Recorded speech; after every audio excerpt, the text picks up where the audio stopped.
Port Elizabeth. At the cemetery in Walmer Township, Andisiwe Mbelekane visits the grave of her friend. 7 years ago, Cindy Gamanda was brutally raped and murdered in the dunes of the nearby beach. Fear is a constant companion for Mbelekane and many other young women in South Africa. Young girls are vulnerable, are living in fear. We are not safe anywhere, even in our own homes at times for most of them. So it's scary. I am scared for myself. I am scared for my younger sisters, for the women, for everyone, for the children I even work with. Mbelekane works for the Child Activists for Prevention campaign, an anti-violence initiative that is run by teenagers from Walmer Township.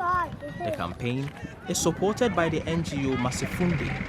Mbelekane mentors a group of 16 learners who help peers suffering from abuse. They want to produce short video messages for social media to explain how to report sexual abuse. Giving young people a voice and encouraging them on ways they can use to speak out and also raise awareness around the issue of child abuse and gender-based violence. The videos are popular. Teenagers across South Africa watch them, and many comment, describing their own experiences of sexual violence or asking for help. So that is why I say, stand up, take an action, and speak for yourselves. Today is Jack Ayabonga's turn to record his message. But we should speak up, and we should all understand what abuse is. And I think that we mustn't take it lightly. Thank you.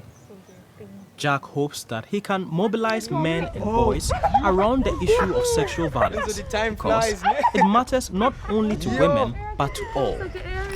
I think we as men should unite to stop women and child abuse, because I think this is something that might destroy our future as a nation.